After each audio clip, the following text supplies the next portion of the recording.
ตัวนี้คือเปลี่ยนขนไว้แท้นี่ถอนขนเหรอพี่น้องถอนขนถอดขนออกย่ามหนาวโอ้ยยังได้จะชีวิตบิดหนาวนี่ปกติมันจะขนยาวพี่น้องเป็นอย่างจังขนสั่นเทียว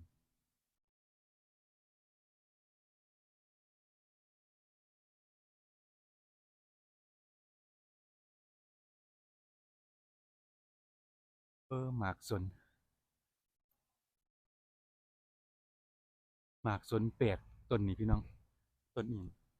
Eastern Red Father สนแดง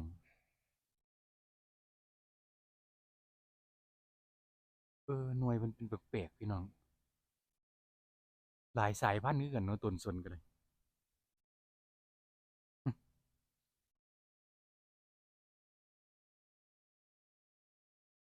มาเขามา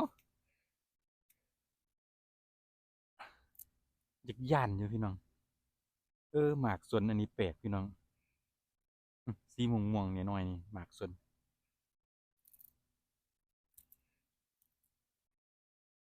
กระดอกหน่อยบกล้าเขาไก่ได้พี่น้องมือนี่บริมาเล่นน้ำโดนกันแนวนี่แหละพี่น้องเกือบ10 มื้อผมบริวมาโยนอาหารให้เพราะว่าช่วงเมื่อกี้ทั้งหิมะตกทั้งลมเป็นพายุลม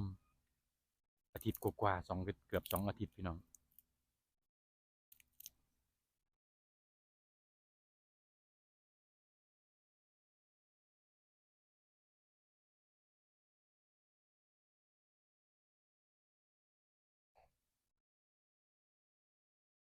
เดี๋ยวมาเล่นน้ำพวกเขาแต่ใดก็มีความสุขรู้สึกอบอุ่นพี่น้องรู้สึกมีกำลังใจ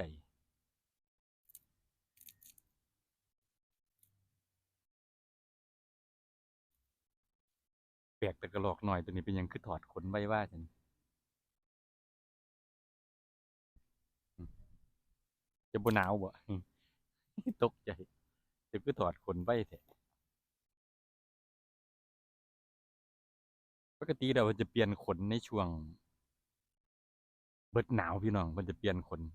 ก่อนจะเข้าหน้าร้อนแต่แปลกตัวนี้หลงฤดูกาลบ่นี่